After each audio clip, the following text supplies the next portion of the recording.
The Professor is Live welcomes Dr. Tyler Schipper, Associate Professor of Economics at the University of St. Thomas. Welcome to the show, Tyler. Thanks for having me back. Yes, let's talk about an idea called the universal AI dividend. Boy, try to say that fast, about three or four I'm just going to go with AI dividend. I can't, the universal thing is going to get messed up all the time. So I'm going to go with AI dividend. Yeah. I think that's probably a good idea. Well, first of all, what is it and who supports the idea? I've heard names like Bernie Sanders has been given a lot of credit for pushing this, but other players too that might be on the other side of the political spectrum, like Donald Trump. Yeah. So, can you tell us a little bit more about what this idea is? hmm So the basic idea behind an AI dividend would be that Americans would have some stock or equity in AI companies. And from that stock or equity, they would get paid some kind of dividend or payback from the revenue that's generated by these companies. And the exact form could look different. It could be, I think in Bernie Sanders' plan, there's actually like a sovereign wealth fund where the fund itself owns big chunks of some of these companies. And then every year, I think he has in there that it would pay out a 5% dividend to Americans in some way.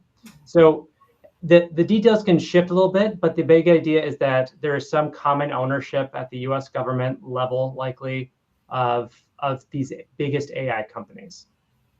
And, Okay. and in terms of who's pushing, I think this speaks to like the weird American politics right now, where there is this strong strain of populism. And that means that populism can be both on the left and the right.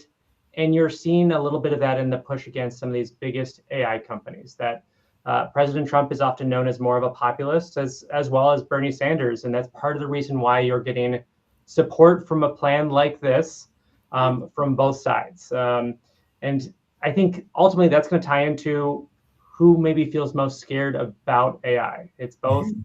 workers that have been displaced in future movements with technology. It's also white collar workers and liberals and new college grads that would maybe be more likely to support Bernie Sanders. That's really interesting. And it also is, has a long backdrop in our history in America about private property and some things that we call our public goods and those ideas. And so, why do supporters think the public deserves a share of AI's gains? And is it mainly about helping displaced workers, or is there a deeper philosophical argument behind Yeah. all this? And I've actually been thinking even more about this, and I actually have kind of two answers here now. And one, the one that's most often brought up is the fact that these AI models can only exist because there's immense amounts of data out there that was generated by human beings. That is the source of why, as a human, you should get some kind of AI dividend because you generated the materials that allowed these models to exist in the first place. Okay. And I think that is a compelling argument that, even just going about your day, you generate all kinds of data about where you went and what you bought. You never, I mean, maybe you signed the consent form somewhere when you filled out your credit card, but you're not really thinking about what you've consented to. Yeah. And that data is being used to train these models. And this would be one way of acknowledging that AI doesn't exist without the entire history of human experience up to this point. Um, we're both at St. Thomas, and I think there's also an element of this that all humans deserve human dignity.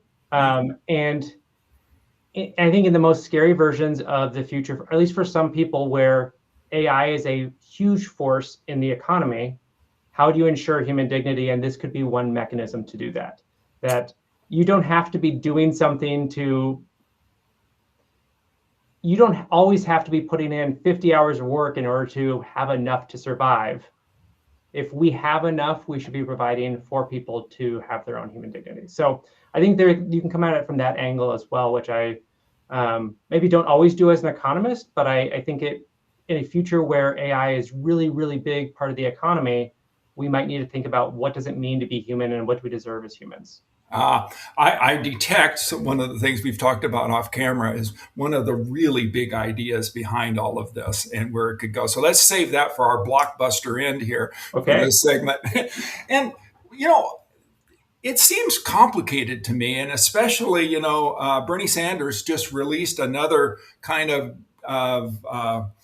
statement about this and how he sees it, and it seems kind of complex. How in the world could this thing actually be implemented? Yeah. And we were talking off camera about some of those details, and some of those details in Bernie Sanders' plan. I admit that thinking through the implementation of it is very difficult. But it's a conversation starter. I don't think anybody expects that Bernie Sanders' plan today is going to be the one that ultimately takes form. But having conversations both on the left and right seems like a good avenue forward. One of the models that's been held up for this is actually the Alaska Permanent Fund, which is Yeah. a way that Alaska shares its oil revenues. So any oil that comes from state lands, and then there's also some revenue sharing from federal lands, goes into essentially a fund that then pays out to average citizens, including men, women, and children. Everybody gets a chunk of this.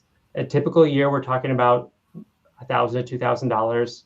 I've had friends that lived there when oil prices were higher, and it can go higher than that as well. Mhm.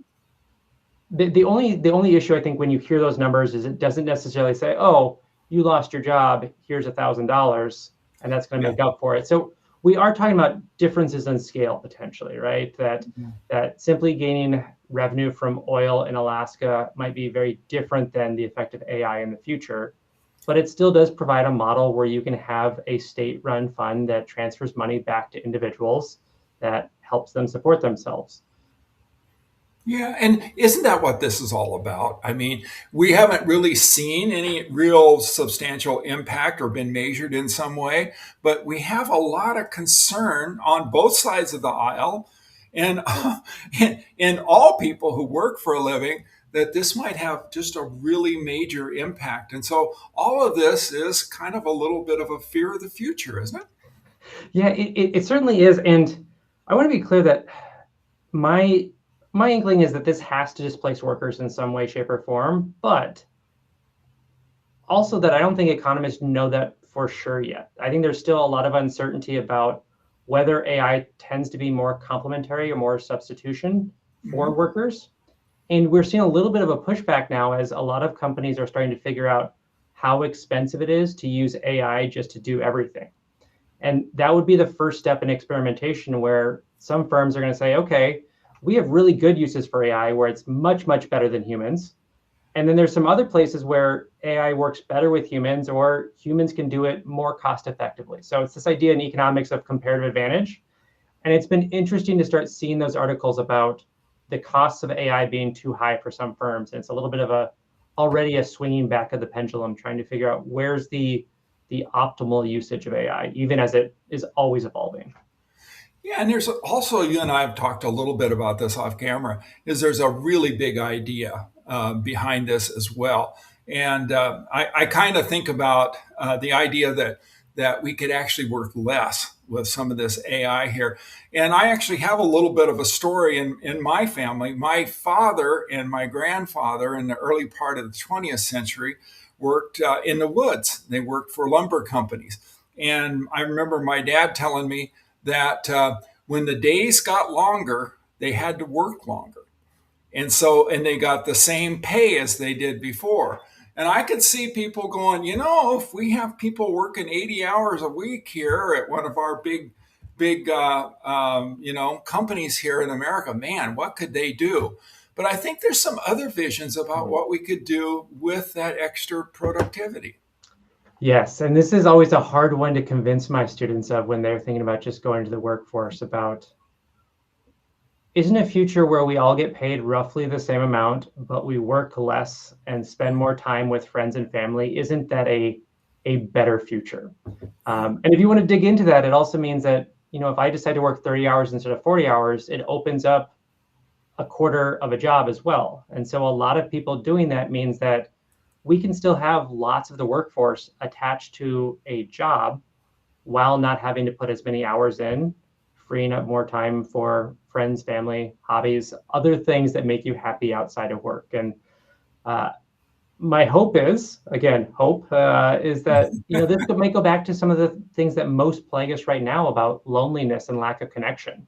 Yeah. that because so many workplaces have become not community like, that there's not the same connection to work, people have become more lonely and less attached to their own families. And so this could be part of the movement back towards that, that work can be something that you choose to do, and you choose to put a lot of time into other things that you enjoy doing to find more meaning. So big, lofty ideas for sure, but it's something that I think AI makes possible in ways that other technologies haven't recently.